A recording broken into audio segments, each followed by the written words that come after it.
Gente, muito bom poder estar aqui com vocês mais uma vez. Pastor Marinho,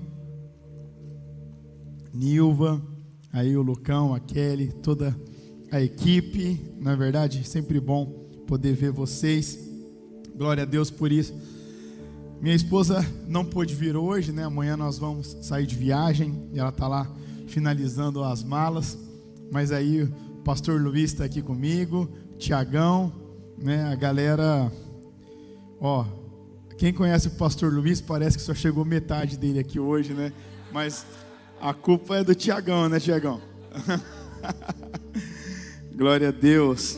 Gente, quero trazer uma mensagem para vocês essa noite com o tema Jesus, uma razão para viver e morrer, né? Nós temos infelizmente visto, né, continuamente lá em Bauru, só nesse ano, nesses menos de 2 meses completos, nós já tivemos 3 suicídios lá, né? Então, a pessoa, quando ela chega ao ponto de tirar a própria vida, é porque ela não tem uma razão para viver, não é verdade? E nós que temos uma razão para viver, logo encontramos uma que vale a pena morrer. E é sobre isso que eu quero falar com vocês essa noite. Então, por favor, abra a sua Bíblia, segunda carta de Paulo a Timóteo, capítulo 4, a partir do verso 1. Eu quero ler alguns versículos com vocês. A palavra de Deus diz assim, a partir do verso 2: Timóteo, pregue a palavra em tempo ou fora de tempo, reprove, repreenda, exorte com toda a longanimidade e doutrina, porque virá o tempo em que não suportarão a sã doutrina, mas, conforme as suas próprias concupiscências, amontoarão para si mestres, tendo comichões no ouvidos, e desviarão os seus ouvidos da verdade, voltando às fábulas. Tu, porém, vigiai em todas as coisas, sofre as aflições, faze a obra de um evangelista, faz plena demonstração do teu ministério, porque eu já estou pronto para ser oferecido como um sacrifício, e o tempo da minha partida está próximo. Combati o bom combate, terminei a minha carreira e guardei a fé. Desde agora a coroa da justiça já me está guardada, ao qual o Senhor, justo juiz, me dará naquele dia, não somente a mim, mas também a todos os que amam a sua vinda. Procura vir ter depressa comigo, porque Demas me desamparou, amando este presente mundo, e partiu para Tessalônica. Crescente foi para Galácia, e Tito para Dalmácia. Só Lucas está comigo. Toma Marcos e traz contigo, porque ele me é muito útil no ministério. E Tíquico eu enviei a Éfeso. A capa eu deixei em Troade com Carpo. Quando vieres, traz contigo e também os livros, especialmente os pergaminhos. Alexandre, o latoeiro, fez muito mal para mim. Que o Senhor lhe recompense segundo as suas obras. Você também tome cuidado com ele, porque ele resistiu muito às nossas palavras. Na minha primeira defesa, ninguém estava comigo, antes todos me desampararam. Eu oro a Deus para que isso não lhes seja imputado, mas o Senhor estava comigo e me fortaleceu para que através de mim a pregação fosse totalmente conhecida e todos os gentios a ouvissem. E eu fui salvo da boca do leão. E o Senhor me livrará de toda má obra e me conservará para o seu reino, a quem seja dada a glória e a honra para todos sempre. Eu gosto de olhar para a vida do apóstolo Paulo, principalmente nessa ênfase, quando ele está falando com Timóteo ali, um discípulo, um filho na fé, diretamente de Paulo, e aqui Paulo, ele está escrevendo ali, né, as suas últimas considerações, as suas últimas recomendações para o seu discípulo, né? Ele está ali fazendo a sua despedida, e como se ele estivesse ali chancelando a reta final do seu ministério, mas fazendo um apontamento para aquilo que Timóteo deveria continuar fazendo como um filho dele na fé, como um discípulo de Cristo. E eu gosto de olhar para esse momento de Paulo e muito daquilo que nós vivemos hoje dentro do Evangelho, porque Paulo aqui, ele está mostrando que ele já sabia que ele estava há pouco tempo de perder a sua vida, né? Aqui Paulo, ele já estava condenado. Aqui Paulo já sabia que ele seria morto, ele já sabia que ele não teria mais muito tempo. Então ele tenta, né, ali trazer as últimas recomendações para Timóteo. E eu gosto de entender esse momento de Paulo, porque nós não temos relatos que Timóteo recebeu isso antes de Paulo morrer. Nós não sabemos se deu tempo. Nós não sabemos se ele recebeu, e se recebeu, se deu tempo dele chegar, porque nós não temos relatos disso. Mas o que nós sabemos é que ele queria deixar escrito, porque mesmo que não houvesse uma conexão, um encontro pessoal antes do fim, ele conseguiria ter deixado o discípulo dele orientado do que fazer e do que não fazer.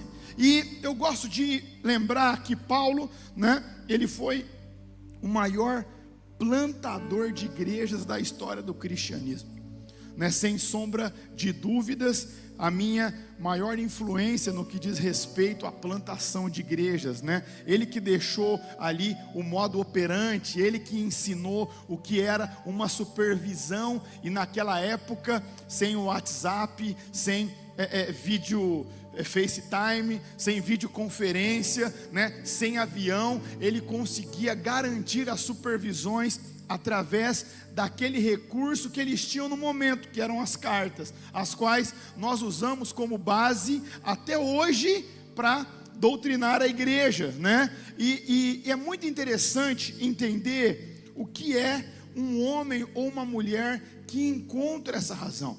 Porque, infelizmente hoje, eu sei que aqui em Pirajuí, graças a Deus, vocês, né, não tem problemas com pessoas que são inconstantes, pessoas que são instáveis, né, pessoas que oscilam, pessoas que parecem uma montanha russa, ora estão, ora não estão, ora são fervorosas, ora não são, ora querem muito Jesus, outra hora não quero nem tanto assim. Mas lá em Bauru, nós enfrentamos problemas assim. Lá em Bauru nós temos pessoas assim, né? Pessoas que ora estão apaixonadas por Jesus, ora estão apaixonadas pelo pecado. Pessoas que amam a igreja e no dia seguinte não querem a igreja, rejeitam a igreja. Mas como vocês não têm problemas com isso, né? Eu quero só mesmo deixar essa mensagem a nível de orientação, porque aqui o apóstolo Paulo, ele nos ensina algo muito poderoso, porque ele chama Timóteo e ele fala assim: Timóteo, presta atenção, eu não sei se você vai chegar aqui antes de eu morrer, antes de eu ser sentenciado, a sentença ser executada, porque sentenciado ele já estava, mas eu quero que você entenda uma coisa, quando você ler isso, eu quero que você pregue a palavra, seja tempo ou não, seja um momento oportuno ou não, mas pregue a palavra. Eu quero que você pregue com intrepidez. Eu não só quero que você pregue. Timóteo é um evangelista. O que o evangelista gosta de fazer? Ele gosta de pregar e falar assim: acabou, gente, Deus abençoe vocês, até uma próxima oportunidade. Mas o que ele está ensinando para Timóteo? Timóteo, não é só para pregar em tempo fora de tempo, mas eu também quero que você exorte, eu quero que você reprove, e eu não quero que você faça isso de uma forma abrupta, mas que você tenha longanimidade, ou seja, que você também aprenda a ter paciência. Eu quero que você aprenda a dedicar tempo também para as pessoas, para que elas tenham a oportunidade, né, de responder a sua exortação, de responder ali a sua correção, a sua reprova, os seus ensinamentos. Eu quero que você tenha esse entendimento, porque é muito normal, parece que Paulo estava escrevendo para o nosso tempo, mas na verdade ele escreve obviamente para o que estava acontecendo na época, e quando nós olhamos para isso, nós enxergamos que de fato as dificuldades eram as mesmas.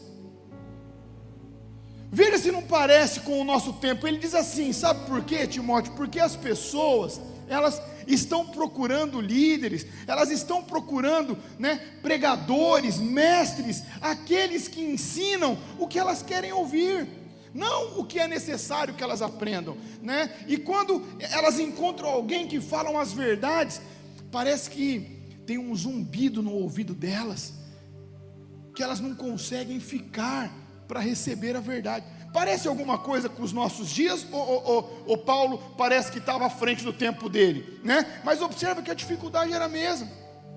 E ele diz assim, então, essas pessoas, elas se mudam de um lugar para o outro, e olha que interessante, ele diz assim, porque na verdade elas querem alguém que valide as concupiscências da carne dela, elas querem alguém que passe a mão na cabeça, alguém que relativize, alguém que fala assim, olha, não tem problema, faz isso mesmo, você está feliz assim? Olha que legal, tem amor, você ama, então não tem problema, E as pessoas, Timóteo, elas vão buscar a quem fale o que elas querem ouvir, quem avalize o pecado delas, é isso que elas querem, mas você não, você precisa pregar a verdade.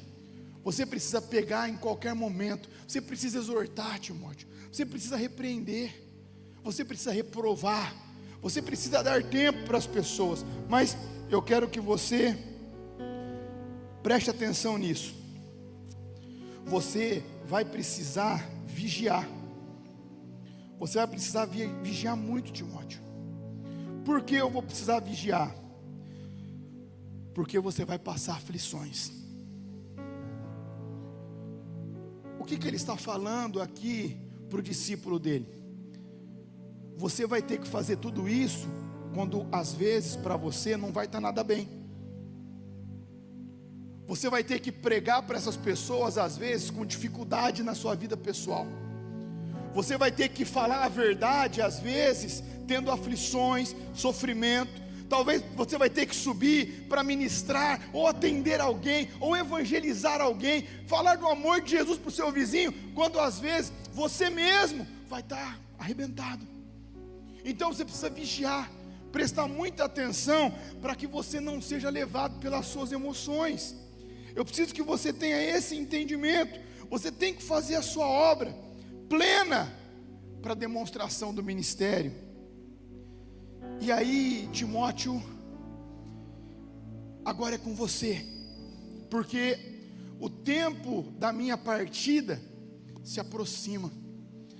Aqui, quando ele usa o termo, eu já estou sendo oferecido como aspersão de sacrifício, significa que ele já estava sentenciado à morte, ou seja, ele já tinha sido julgado e a sentença era a pena de morte.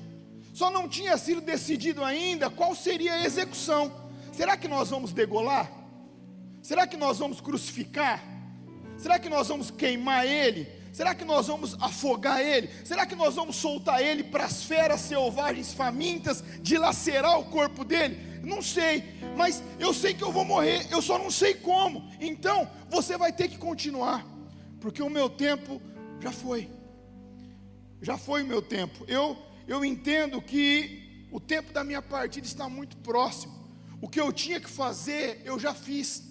Os combates que eu tinha que lutar, eu já lutei. Eu encerrei eles. E agora eu estou guardando a minha fé. Eu estou guardando a minha fé. Porque a coroa da justiça, que o Senhor, o justo juiz, Ele já separou para mim.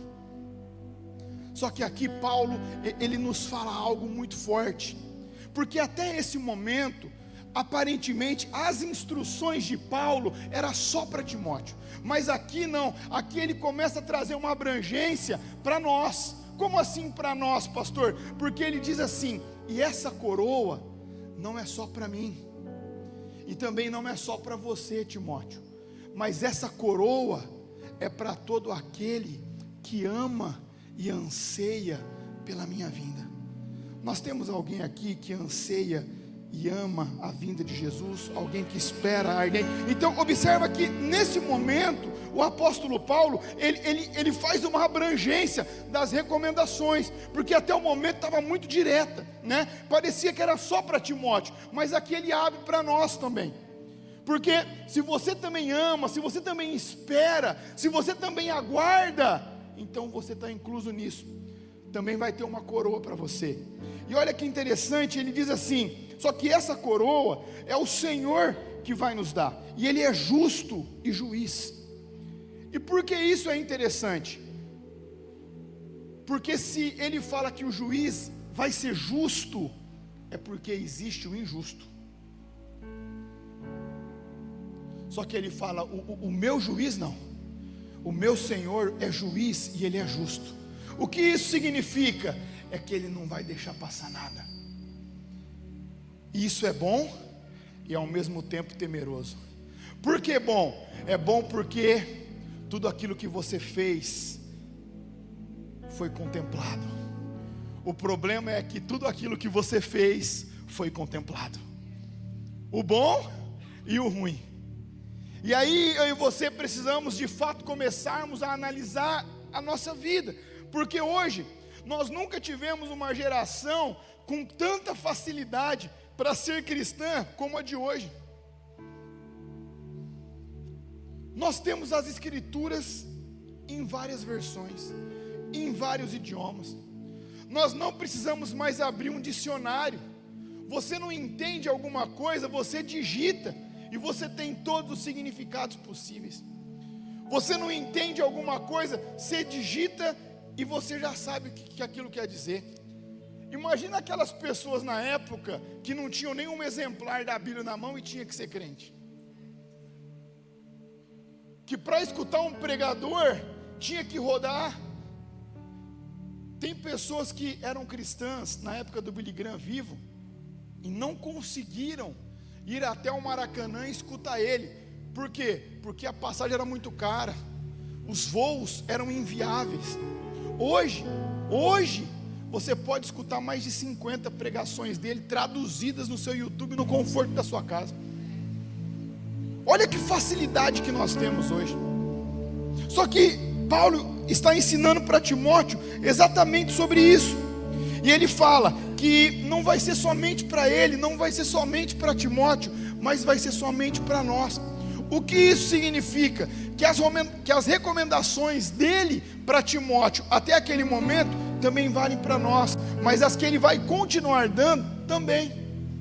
E ele vai continuar, e ele diz assim: porque eu quero que você venha, só que eu não quero só que você venha, vem rápido. E esse vem rápido é tipo assim: eu não sei se vai dar tempo de você chegar. Talvez você chegue aqui, eu não esteja mais aqui. Mas, se der tempo, eu quero que você saiba algumas coisas. E aí entra algo muito importante para nós. Ele começa a falar assim: sabe Demas? Demas, eu vou usar um linguajar popular da nossa geração. Demas desviou, desigrejou, né? Está desviado. Por quê? Porque ele se apaixonou pelo mundo. Ele fala, ele amou o presente século. Você conhece alguém que te abandonou porque se apaixonou pelo pecado, pelo mundo e voltou? Acontecia aqui também. Ele fala, Demas, cara, está desviado, não está mais comigo. E aí ele continua. Crescente também não. Crescente foi para Galácia. Sabe, Tito também não está mais comigo, ele foi para Damasco. Na verdade, eu nem vou ficar falando de todo mundo que me abandonou. Eu nem vou falar todo mundo que me deixou. Eu nem vou falar todo mundo que eu investi, todo mundo que eu dediquei tempo, todo mundo que eu ensinei quando estava na lama, todo mundo que eu apresentei o evangelho, porque se eu começar a falar, vai ser muito. Então, eu vou resumir. Só Marcos está comigo. Só Lucas está comigo. Mas ninguém. Todo mundo vazou. Todo mundo. Lucas está aqui. Mas olha a visão de quem realmente tem um comprometimento com o reino. Ele fala assim: mas, já que você vai vir rápido, se der tempo, aproveita e traz João Marcos. E aqui Paulo nos ensina algo excepcional sobre o orgulho que muitas vezes nós temos hoje. Porque nós sabemos hoje que a primeira viagem missionária de Paulo, Marcos estava com ele. Só que na época, o menino talvez fizesse parte, Marinho, dos adolescentes da época. Às vezes fizesse parte do ministério de jovens, sabe, desligado, que esquece tudo, né? Não lembra de nada, que tudo é difícil, que perde hora. Talvez João Marcos era assim também. E aí Paulo, na época, muito abrupto, afoito, querendo fazer, construir, ele chega para João Marcos, imagino eu, com aquela sutileza dele, né? No final daquela primeira viagem, e ele fala assim: amigão, deixa eu falar um negócio, continua, fica firme, mas não dá mais para você andar comigo, né? Para não falar que você é muito ruim, você não consegue me acompanhar, né? Não vai dar para você andar comigo, então continua, mas não comigo, né? Eu não consigo mais andar com você, você é muito lento, né? Você é muito devagar, não vai dar certo a gente junto. Só que aqui Paulo ensina algo. Ele tinha crescido espiritualmente, não só em números de obras, mas também em maturidade espiritual. Ele fala assim: traz João Marcos, porque esse menino vai ser muito útil para o Evangelho. Ele amadurece. Aqui ele começa a ensinar sobre isso, e ele diz assim: ele vai ser tão proveitoso para o ministério, então traz ele, porque hoje eu tenho onde colocar ele, hoje eu consigo entender isso. Na época, talvez, né, muito imaturo, afoito, né, eu não devia, mas eu deixei ele para lá. Mas traz, porque tem espaço para ele no time. E ele continua. Aí ele fala: eu já enviei Tíquico a Éfeso também. Só que aqui ele também fala sobre os problemas pessoais dele, os problemas ali de necessidades básicas dele. Observa que é uma carta de despedida, porque ele dá um monte de recomendação, fala dele, fala dos outros, mas ele tenta falar tudo naquele tempo, e talvez naqueles pedaços de papéis que ele tinha naquele momento. Ele diz assim: se lembrando, quando você for vir, passa em Trode, na casa de Carpo, porque eu preciso de uma capa, e a minha eu deixei lá. O texto não garante isso, mas a ideia é que ele só tinha aquela, porque ele podia falar: traz uma que eu deixei aí também, ou uma que está aqui perto. Não, ele fala: não, mas a minha eu deixei lá em Trode, na casa de Carpo. E por que ele pede isso? Porque nesse momento era inverno, e o frio de Roma dói. E nesse momento ele já está na masmorra, ele já está, para quem gosta de filme épico, naquele andar do subsolo dos antigos castelos, onde geralmente corria o esgoto, onde geralmente os prisioneiros ficam acorrentados, aonde passa rato, barata, aonde tem lodo, aonde a água escorre. Ele estava exatamente nesse lugar. Imagina naquele frio, nesse lugar úmido e sem sol.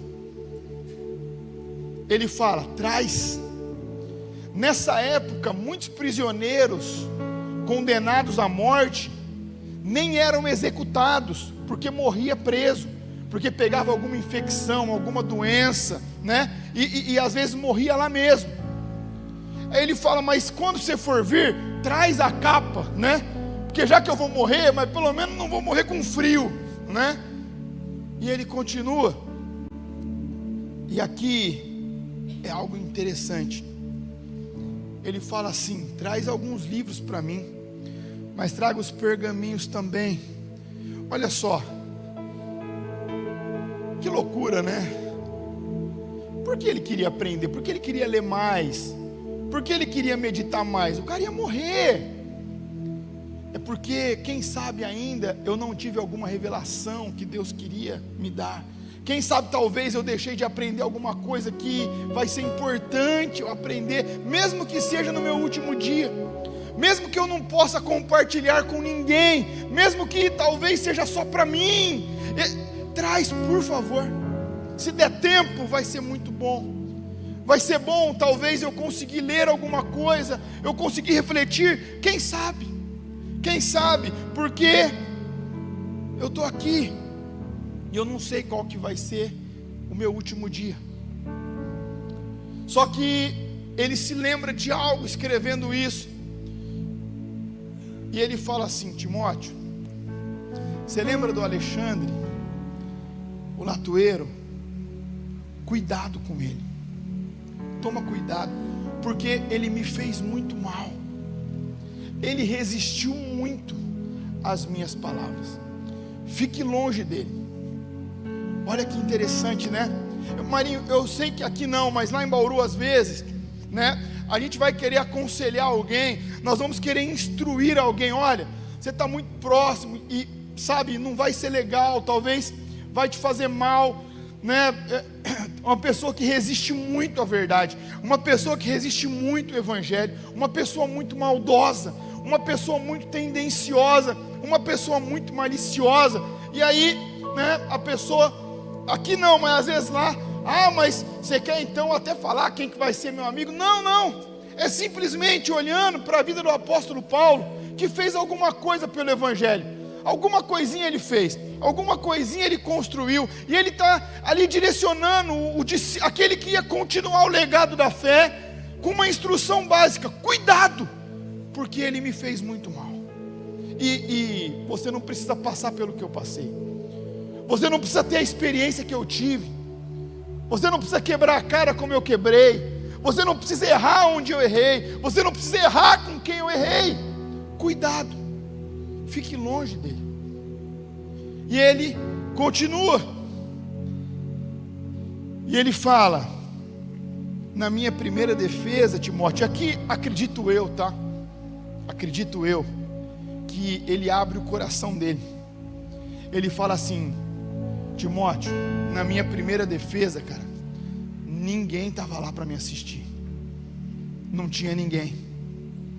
Isso é tão forte, porque isso significa que nem Timóteo estava lá, nem Timóteo, que estava recebendo as últimas instruções de Paulo, estava lá. Imagina você, aqui não, mas lá em Bauru as pessoas não construíram nada, começaram ontem, sabe ou não? E aí reclama que não é reconhecido, reclama que ninguém vê, reclama que ninguém elogia. Mas imagina Paulo aqui, ele já tinha plantado todas as igrejas nas quais nós temos as cartas inseridas no Novo Testamento, todas. Ele já tinha feito todas as viagens missionárias dele, ele já tinha estabelecido tudo isso, sem sombra de dúvidas, alcançado direta ou indiretamente pelo menos 1 milhão de pessoas para Cristo. E ele diz: na minha primeira defesa não tinha ninguém. Imagina você subir para a sua sentença naquela época, né? Não tinha processo que corria em sigilo, então era aberto para todo mundo ver. Imagina você sair daquela prisão sem ver a luz do sol, sem ver a claridade do dia, e você sai ali naquele primeiro momento, né, com dificuldade de conseguir assimilar a claridade. Aí na hora que a visão firma, aí você faz assim: nossa, não tem ninguém, não tem ninguém de Roma, não tem ninguém de Colosso, não tem ninguém de Tessalônica, não tem ninguém de Éfeso, não tem ninguém de Tiatira, não tem ninguém. Meu Deus, será que eu estou vendo direito? Não é possível. Deixa eu dar uma olhada, será que não tem ninguém aqui mesmo? Deixa eu ver. Nossa, mas olha, nem de Corinto, não é possível, não tem ninguém aqui. Meu Deus, deixa eu olhar de novo. Ninguém. Ele não viu nenhum rosto amigo na audiência em que ele recebe a sentença de morte. Ninguém. Só que aqui ele mostra maturidade e crescimento espiritual de alguém que entendeu o evangelho, de alguém que sabe quem vai recompensá-lo. Porque quando ele fala para Timóteo de Alexandre, ele fala assim: que o Senhor lhe pague segundo as suas obras. Nessa altura do campeonato, ele já sabia que ele tinha autoridade. Ele podia amaldiçoar, ele podia decretar alguma coisa, certamente os céus ouviriam como tinham ouvido outras vezes. Mas ele diz: o Senhor vai cuidar disso. Ele vai pagar segundo o que ele fez. Só que para aqueles que ele ganhou e simplesmente foram ingratos, ele faz diferente. Talvez ele pense assim: eu já fiz tanto, mas talvez hoje eles estão como eu no início, como eu fiz com o João Marcos, talvez eles estejam assim. Então, Senhor, não me impute esse pecado a eles, não cobre isso deles, não. Ele diz: eu orei a Deus para que isso não fosse cobrado deles. E aí ele continua, e ele diz assim: mas, na verdade, Timóteo, eu não estava sozinho, porque o Senhor me fortaleceu, Ele estava comigo, Ele não me desamparou, Ele não me deixou sozinho, Ele olhou para mim, Ele esteve comigo, e Ele me fortaleceu. E Ele me fortaleceu não só agora, Ele me fortaleceu para aquilo que eu fui designado para fazer lá no início fosse cumprido. E graças a Deus, a pregação foi feita aos gentios. Eu cumpri o meu propósito, Timóteo.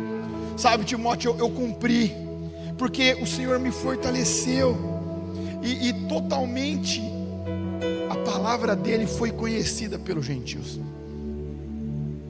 E aí, aqui, talvez, né, ele estava lá, sem saber: será que chegou? Será que Timóteo recebeu? Será que ele está vindo? Será que ele está trazendo a capa? Será que ele se lembrou dos livros? Será que ele se lembrou de João Marcos? Eu não sei, será? Tanto será, mas eu acredito que aqui é algo que nós devemos aprender. Porque eu fico imaginando ele preso, e aí a guarda, né, os soldados ali, o carcereiro da cadeia, né, o agente penitenciário de hoje,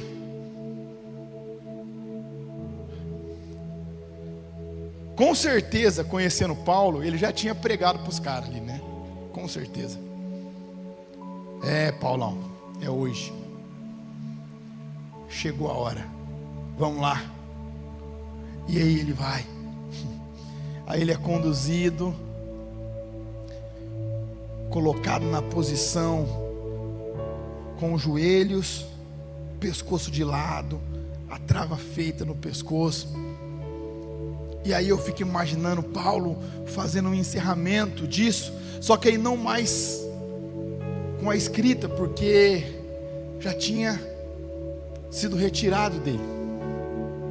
Possivelmente a pessoa que pega isso dele para que fosse enviada para Timóteo era Lucas, porque quando ele diz só Lucas está comigo, com certeza Lucas ia ainda visitá-lo. E aí eu fico pensando, alguém perguntando assim para ele: Marinho, e aí? Nós sabemos que é padrão para quem é sentenciado à morte, quer falar alguma coisa, né? Quer negar tudo que você fez, né? Dá tempo, né? Talvez você fale: gente, na verdade eu sou aquele Paulo antes, que persegue os cristãos, o que eu fiz foi tudo errado, foi um erro da minha parte. Quer deixar algum recado aí, sua última oportunidade de fala? E aí ele fala: que ao Senhor Jesus seja dada a honra, a glória, para todo sempre. E ali, aleluia. E ali, o encerramento da vida de Paulo, o corpo dele por um lado e a cabeça para o outro, né? A história nos mostra que Nero degolou ele no ano de 64.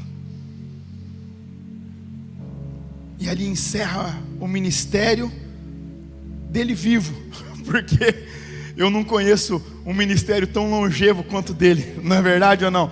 E com certeza ele não passava na cabeça dele, eu acredito, que hoje, aqui em Pirajuí, mais de quase 2000 anos depois, nós estaríamos aqui contando e falando do que ele ensinou, do que ele fez, do que ele doutrinou a igreja.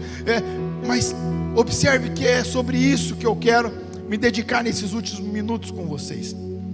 Talvez a gente ainda não tinha percebido que o que nós estamos construindo agora vai continuar, mesmo depois que o Senhor nos chamar. Pode ser que os mais novos, ou quem sabe, ele não volte nos nossos dias, mas se ele não voltar nos nossos dias, nós vamos, como o apóstolo Paulo foi, e certamente lá nós vamos ter uma coroa preparada pelo nosso Senhor, justo juiz, que ele vai olhar e vai falar: olha, está aqui, está separada para você, foi preparado para você isso aqui, não é verdade? Mas as coisas vão continuar. O que será que nós vamos deixar estabelecido em prol do reino de Deus, para quando nós não estivermos mais?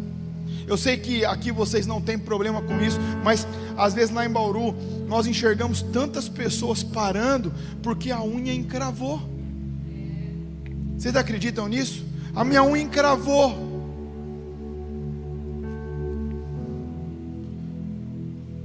Eu deixei o meu lugar guardado e alguém desmarcou ele. Eu não vou mais na igreja, não vou mais servir Jesus. Eu sei que aqui não, mas lá, sabe?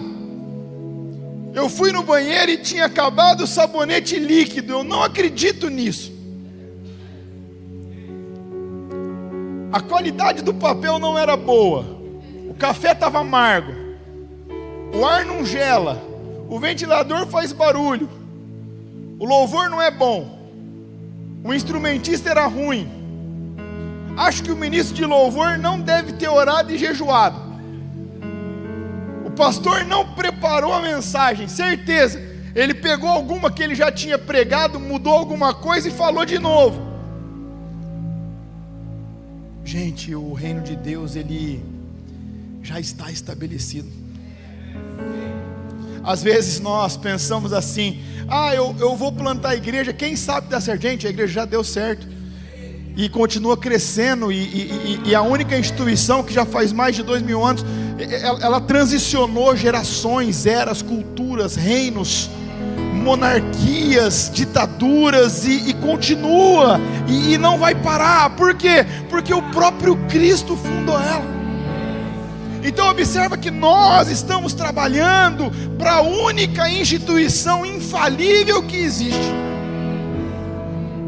Agora eu e você precisamos olhar para esses ensinamentos, para essas aplicações do apóstolo Paulo para Timóteo. Imagina se Paulo fosse birrento como alguns líderes hoje. O Timóteo não veio assistir a minha audiência, agora vai se lascar. Não vou ensinar nada para ele. E é bom que pague mesmo, que Alexandre Latueiro e mais uns 10 igual, pegue ele. Imagina se Paulo fosse como alguns de nós hoje. Imagina isso. Mas ele ensina, ele instrui. Observa que o que ele fala para Timóteo, prega, seja tempo ou não. Vocês acham que esperando o dia que você ia ser executado era tempo para pregar? Ele mostra que era, porque na verdade ele está pregando para Timóteo. Ele está instruindo Timóteo, ele está discipulando Timóteo antes de morrer. Ele está ensinando que a meditação na palavra, nos livros, na maior parte das vezes, não são para que nós tenhamos algo para dizer para as pessoas, mas para nós mesmos. É o que ele está ensinando aqui. Ele não saiu para fazer mais uma viagem missionária depois disso. Ele não saiu para plantar mais uma igreja depois disso. E como eu disse, nós não sabemos se os livros chegaram a tempo, se deu tempo dele folhear alguma coisa, nós não sabemos. Mas ele fala que traga, porque se desse tempo, com certeza ele ia falar: quem sabe Deus não me ensina mais alguma coisa aqui, quem sabe eu não aprenda algo aqui, quem sabe eu não seja exortado, inspirado por algo que talvez eu já li tanto, mas eu não percebi. Ele ensina que no leito de morte é um lugar onde você não pode ter rancor, nem para aqueles que foram ingratos, nem para aqueles que te fizeram mal.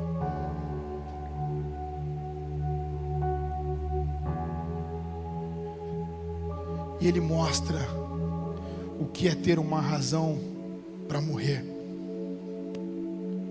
É aquela razão que você gasta toda a sua vida servindo. Você gasta, você empenha, você investe a sua saúde, o seu tempo, o seu recurso para aquilo que você sabe que vale a pena morrer. Sabe, eu fico pensando nessas pessoas que tiram a própria vida porque não tem uma razão para viver. E nós vivemos porque nós temos uma razão para morrer. Nós precisamos ter esse entendimento. E nós precisamos saber que aqui o apóstolo Paulo, na verdade, ele está como se fosse aquela corrida 4x4, onde ele começa a diminuir e fala: vem, Timóteo, vem porque eu tenho que passar o bastão, a minha linha está aqui, você precisa pegar, porque agora quem vai continuar é você. Segura, corre, agora é você. Eu estou saindo da disputa agora é você que vai correr. E esse bastão está com a gente agora. O que nós estamos fazendo com esse bastão? O que nós estamos fazendo com esse bastão? O que nós vamos fazer com ele? Imagina você ali vendo a sua linha de chegada, e aí a geração que vem depois de você: cadê o bastão? Cadê o bastão? Ah, o bastão estava pesado, eu deixei ele lá atrás, não tem mais bastão. Não tem mais. Não tenho nada para passar para vocês. Mas como assim? Você deveria deixar o legado, a instrução. Cadê o bastão agora? Nós vamos correr com o que agora? Ah, eu cansei e parei. Minha vida estava muito difícil. As pessoas às vezes falavam mal de mim, me interpretavam mal, me questionavam, e aí eu desisti. Fiquei triste, eu magoei. Não tem bastão. A expectativa do meu coração é que na nossa linha de chegada seja a linha de partida daqueles que estão vindo depois de nós. Que a gente esteja com um bastão e fala: está aqui, ó, corre com ele, cuidado com isso, faz assim, não faz assado, mas vai, corre que agora é a sua vez. Agora é a sua vez, vocês vão correr mais essa geração. Vocês vão continuar anunciando que aquilo que Cristo estabeleceu continua vivo, continua crescendo, continua prosperando. É por isso que nós vamos correr. Enquanto a equipe de louvor sobe, eu gostaria que você fechasse os seus olhos aí onde você está, antes de você responder alguma coisa, e fale para você mesmo e reconheça para Deus como está a sua corrida hoje.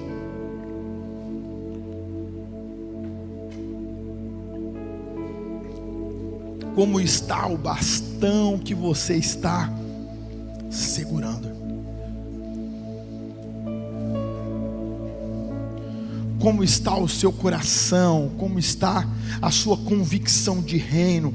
Como está a sua convicção de futuro? Como está a sua convicção da eternidade? Como está a sua convicção da salvação?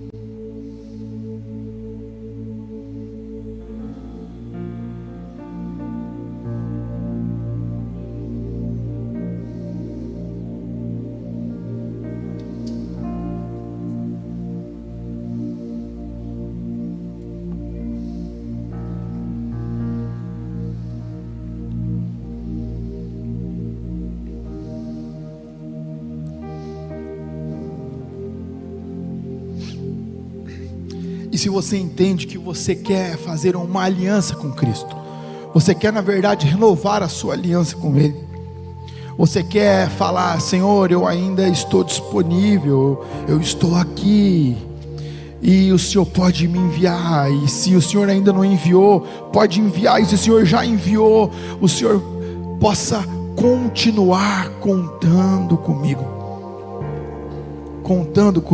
Se você quer assumir esse compromisso com o reino de Deus, esse compromisso com o corpo de Cristo, eu quero te encorajar a sair do seu lugar e vir aqui à frente, que eu quero orar com vocês.